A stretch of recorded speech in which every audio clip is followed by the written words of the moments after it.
extravaganza weekend. NBA playoffs, NHL playoffs. It will be spectacular. For ball, no higher seeded team outright won the head-to-head with the team they're matched up against in the first round. That's something. And for Stanley, the top teams in each conference have the 6th and 7th best odds to win it all. That's another thing. Anything is possible. Let's go around the horn.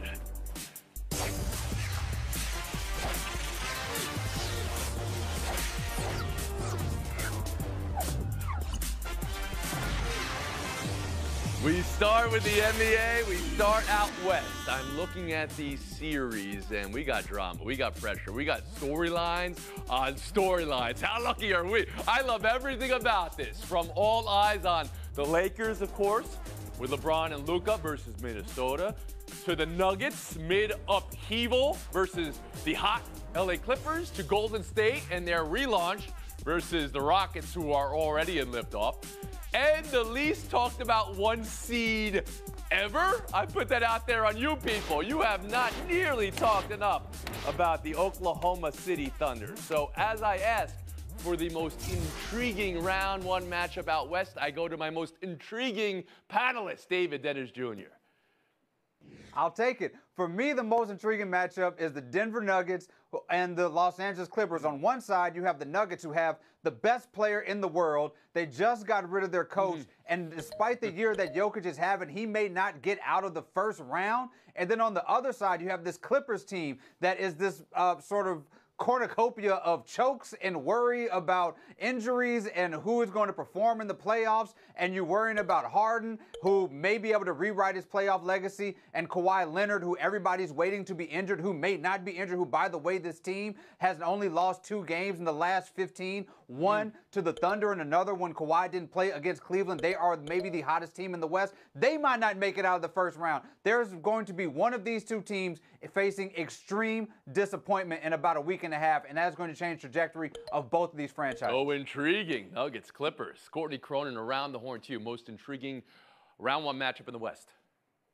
Well, it's intriguing. I thought we didn't talk about the Clippers enough for you on the show, Tony. So that as well. Diving right in on that. For me, it's a team that's been here before against a team that maybe we're not giving enough credit to. That's the 2-7 matchup, Rockets and Warriors. And, you know, we should look at the Rockets as a team that's capable of hanging around with this Golden State Warriors team. They know how to get Steph Curry out of a rhythm. They did it in 2 of their last 3 games against the Warriors, which were wins. And they have a top 5 defense throughout the season. The Warriors, on the other hand, coming off, you know, the game against Memphis in the play-in tournament where they squander a double-digit lead going into halftime, and then they're able to squeak out that win. They showed they're a little vulnerable, but at the end of the day, when you take a look at Steph Curry and Jimmy Butler, I trust that the Warriors have the guys that you want to get the ball to in crunch time.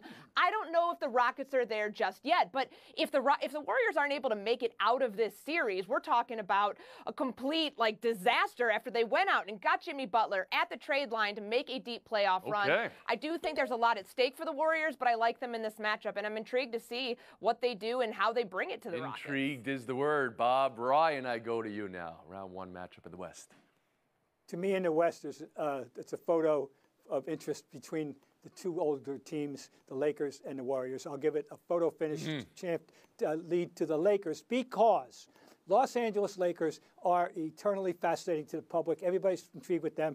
And this year they've added a layer to the whole story as they try to get back to where they once were with the whole Doncic trade, which is working out pretty damn well, in part because LeBron is making it work well by sacrificing his game to the way I thought he could and would. And they've got a 3rd star now in Reeves.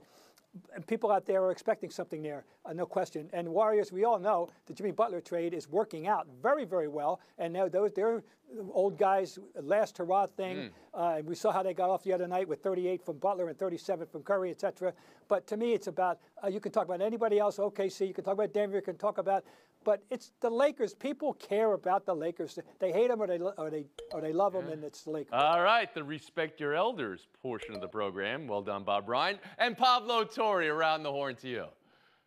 I didn't realize this was a democratic exercise. Like, what are most people intrigued by? Yes, that is correct. Bob Ryan, of course, the oracle of basketball that he is, has it right on that. To me, I go to where we started. I go to the Nuggets, Tony, because I'm looking for what I've never seen before. We've never tested in an experimental way in the postseason what it means to fire your head coach right before you're supposed to go on a finals run with a player in Nikola Jokic, by the way, whose on-off court numbers are so dramatic as to suggest that maybe the Nuggets and their replacement GM, of course, replacing the GM they fired, Calvin Booth, might actually believe that the real coach on the floor is that guy, is Jokic himself. And so to me, we're going to get some real answers to big picture questions. What does coaching really matter when it comes to the postseason? How good can a player on the floor be when it comes to X's and O's and scheming up everything? And then on the other side, you just happen to have the guy that we like to say resembles physiologically Michael Jordan when he's healthy, but oftentimes isn't healthy enough to even be in the factor of a conversation. So to me, Clippers, Nugs. Okay. I am watching. I'm interested in the pressure points here now, and I want to ask more specifically, Bob Ryan, I'll start with you. The player with the most pressure on them going into this round one matchup. I think it's Doncic because he is not a perfect player. He's a guaranteed, almost guaranteed triple-double. But what the big technical question for the Lakers is, will they be able to cover him up on defense? How much will people be able to exploit his legendarily woeful defense? And that's going to be a big question. So I think it's Doncic. Doncic for you, Pablo Torre? I think it's Jimmy Butler individually. Oh, you do? The guy you get because of the postseason. No, I think it's because you get him for the postseason, and now it's time. Hey, was he worth all of the trouble he went through to get out of where he was in Miami? And now, guess what? It's time to prove it. David?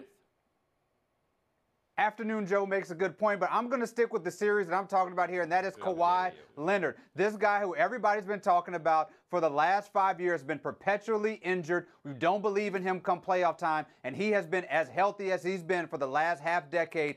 And I don't know how many more chances he has of having a playoff run. So in round like one, this. you think there's the most pressure on Kawhi Leonard. And Courtney Cronin, around the horn to you.